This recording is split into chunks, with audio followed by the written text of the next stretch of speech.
வணக்கம், வெல்கம். இது சிம்பிளி சமையல். நான் உங்கள் ரேகா. எல்லோரும் நலமுடன் இருக்க இறைவனை வேண்டுகிறேன். இன்றைக்கி துவரம்பருப்பு வச்சு ஒரு அருமையான சட்னி தான் பண்ண போகிறோம். இட்லி, தோசை, பொங்கல் எல்லாத்துக்கூடையும் சாப்பிட அருமையாக இருக்கும். 5 நிமிஷத்தில் செஞ்சு முடிச்சிடலாம். நம்ம சேனலில் புதுசாக பார்க்குறவங்க சேனல் பிடிச்சிருந்ததுன்னா மறக்காமல் சப்ஸ்கிரைப் பண்ணிக்கோங்க. பெல் ஐக்கான் கிளிக் பண்ணிவிடுங்க. ஆல் பட்டனும் ப்ரெஸ் பண்ண மறந்துடாதீங்க. வாங்க கிச்சன் போகலாம். ஸோ இந்த சட்னிக்கு தேவையான பொருட்கள் இதுதான். டிஸ்கிரிப்ஷன் பாக்ஸில் இன்க்ரீடியண்ட் லிஸ்ட் எப்பயுமே கொடுத்துருப்பேன், மற்ற டீட்டெயில்ஸும் கொடுத்துருக்கேன். அதே மாதிரி இன்னும் பல ரெசிபீஸோட லிங்க் எல்லாமும் டிஸ்கிரிப்ஷன் பாக்ஸில் இருக்கும். நீங்கள் எப்பயுமே வீடியோஸ் பார்க்கும்போது டிஸ்கிரிப்ஷன் பாக்ஸையும் ஒரு தடவை போய் செக் பண்ணிக்கிங்க. அப்போ எதுவும் மிஸ் பண்ணாமல் கரெக்டாக அளவுகளோடு நீங்கள் எடுத்து வச்சுக்கலாம்.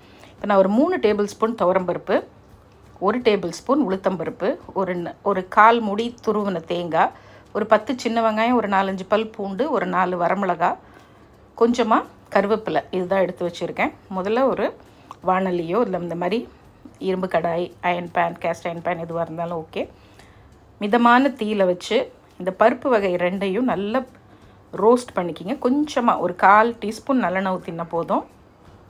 அப்படியே மிதமான தீயில் நல்ல பொன்னிறமாக அப்படியே வாசனை நல்லா அந்த துவரம்பருப்பும் உளுந்தும் வறுபடுற வாசனை உங்களுக்கு நல்லா வரும். அதே மாதிரி நல்லா செவந்தும் வரும். ஆனால் சட்னி இப்படி நகர்ந்திங்கன்னா படக்குன்னு தீஞ்சிரும். அதனால் பார்த்துக்குங்க. பக்கத்துலேயே நின்று ஒரு 2-3 நிமிஷம் நல்லா அப்படியே பொன்னிறமாக வறுத்துட்டு, கூடவே உங்கள் காரத்துக்கு தகுந்த அளவுக்கு காஞ்ச மிளகாய், நான் ஒரு 4 மிளகாய் வச்சுருக்கேன்.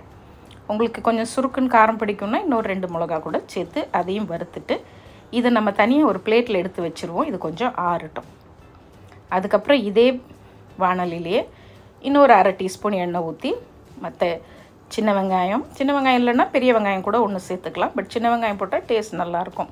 ஒரு 4-5 பல் பூண்டு, தேங்காய், ஒரு சின்ன துண்டு புளி, ஃப்ரெஷ்ஷான கருவேப்பிலை, ஒரு இனுக்கு, அதையும் சேர்த்து லைட்டாக ப்ரௌன் ஆகிற அளவுக்கு, இந்த வெங்காயமும் பூண்டும் ஒரு கண்ணாடி பதம் வறுபடணும் இல்லையா, அந்த அளவுக்கு நீங்கள் வறுத்துடுங்க. ஸோ இந்த மாதிரி வறுத்துட்டு நீங்கள் சட்னி அரைக்கும்போது, இந்த சட்னி காலையில் அரைச்ச சட்னி நைட்டு வரைக்கும் வெளியிலே வச்சுருந்தா கூட கெட்டு போகாது. அதுக்காக தான் லேசாக வறுத்துட்டு நம்ம அரைக்கலாம். இதில் ஒரு 1/2 டீஸ்பூன் கல்லுப்பு சேர்க்குறேன், 1/4 டீஸ்பூன் பெருங்காயத்தூள். இப்போ ஃப்ளேம் ஆஃப் பண்ணிடலாம். இதுவும் ஆறட்டும். முதல்ல வறுத்த பருப்பும் நல்லா ஆறிடட்டும். ஆறினதுக்கப்புறம் ஃபஸ்ட்டு அந்த பருப்பு மிளகாயை மிக்ஸி ஜாரில் போட்டுக்குவோம். பட் அம்மிலேயோ ஆட்டுக்கல்லையோ அரைச்சா சட்னியோட ருசி இன்னும் அருமையாக இருக்கும். இருக்கிறவங்க முடிகிறவங்க நீங்கள் அதில் கூட அரைக்கலாம். இப்போ மிக்சியில் போட்டு பல்ஸ் மோடில் இது முதல்ல ஒரு பொடிச்சுக்குவோம்.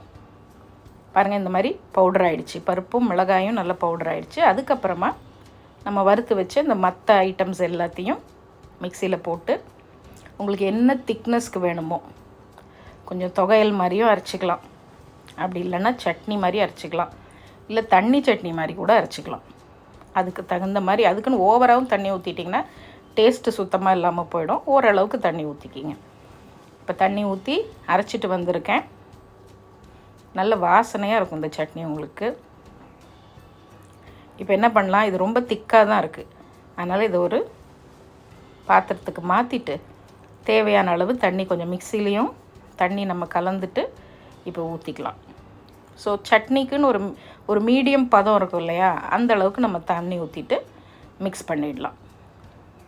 இட்லிக்கெலாம் நல்லா தாராளமாக ஊற்றி, கொஞ்சம் நல்லெண்ணெய் மேலே பிடிக்கிறவங்க ஊற்றி தொட்டு சாப்பிட்டிங்கன்னா ரொம்பவே நல்லாயிருக்கும்.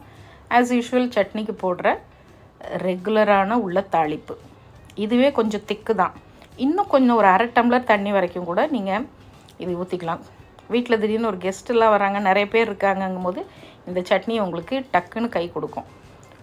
ஒரு டேபிள் ஸ்பூன் நல்லெண்ணெயில் 1 டீஸ்பூன் கடுகு, 1 டீஸ்பூன் உளுத்தம்பருப்பு, 2 காஞ்ச மிளகாய், கருவேப்பிலை, பெருங்காயத்தூள் போடலை, ஏன்னா நம்ம சட்னிலே போட்டு அரைச்சிட்டோம். நல்லா பொரிஞ்சு வந்தோடனே சட்னியில் எடுத்து ஊற்றிடுங்க. இந்த சட்னி ஒரு வித்தியாசமான டேஸ்ட்டோட ரொம்ப நல்லாயிருக்கும். நல்லா வறுத்துட்டு நம்ம பண்ணுறதுனால முதலே நான் சொன்ன மாதிரி கெட்டு போகாது. நல்லா கலந்து விட்டுடுங்க. ஊத்தப்பம், தோசை, ஆனியன் ஊத்தப்பம், இந்த மாதிரி ஒரு தோசை ஐட்டம்ஸ்க்கும் சரி, இல்லை இட்லிக்கு, பொங்கலுக்கு, இது எல்லாத்துக்கூடையும் வச்சு நீங்கள் சாப்பிட்டு பாருங்கள். ரொம்ப நல்லாயிருக்கும். ட்ரை பண்ணி பார்த்துட்டு எப்படி இருக்குதுன்னு சொல்லுங்கள். பிடிச்சிருந்ததுன்னா உங்கள் நண்பர்கள் கூட பகிர்ந்துக்கோங்க. நம்ம சேனலை ஃபேஸ்புக்லேயும் இன்ஸ்டாகிராம் பேஜ்லேயும் ஃபாலோ பண்ண மறந்துடாதீங்க. இது சிம்பிளி சமையல். நான் உங்கள் ரேகா. தேங்க்ஸ் ஃபார் வாட்சிங். Take care. பை.